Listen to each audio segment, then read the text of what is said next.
मार्क्सवादी काँग्रेस पक्षाच्या वतीने आम्ही नांदेड जिल्हाधिकारी कार्यालयासमोर तीव्र निदर्शने केलेली आहेत। आमच्या मागण्या आहेत, काल नांदेड शहरापासून जवळ असलेल्या आलेगाव येथे मातंग समाजातील 7 महिलांचा मृत्यू शासनाच्या चुकीच्या धोरणामुळे झालेला आहे। जो काल अपघात झाला तो अपघात हा स्थलांतरित मजुरांचा होता। हिंगोली जिल्ह्यातले मजूर त्यांच्या गावामध्ये रोजगार हमी योजनेची कामे नसल्यामुळे नांदेड तालुक्यामध्ये येऊन शेताचं काम करत होते आणि एक अल्पवयीन मुलगा जो ट्रॅक्टर ड्रायव्हर म्हणून ड्रायव्हिंग करत होता, त्याच्या निष्काळजीपणामुळे ट्रॅक्टर थेट 90 फूट असलेल्या विहिरीमध्ये कोसळले आणि 7 महिलांचा मृत्यू झालेला आहे। या घटनेची तीव्रता समग्र समाजात असून बातमी महाराष्ट्र आणि देशभर गेलेली आहे। राज्य आणि केंद्र सरकारने तुटपुंजी मदत देखील घोषित केलेली आहे, परंतु ती मदत अत्यंत अपुरी आहे।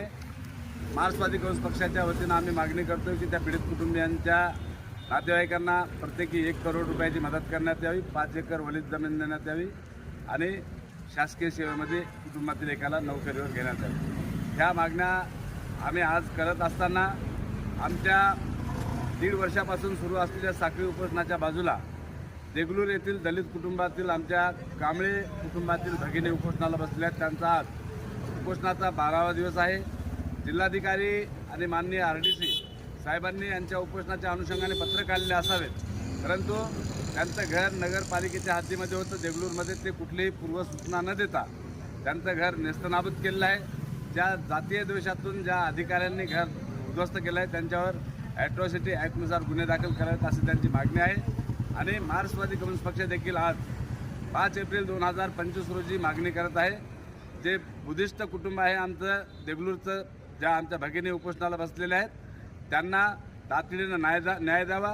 ज्यांनी घर पाडण्याची कारवाई केली आहे त्यांच्यावर कायदेशीर कारवाई करावी आणि त्यांच्या निवाऱ्याची सर्व जबाबदारी शासनानं घेऊन या कांबळे कुटुंबियांना किमान 50 लाखाची आर्थिक मदत करण्यात यावी अशी मागणी आज आम्ही करीत आहोत। या दोन्ही मागण्या गंभीर आहेत।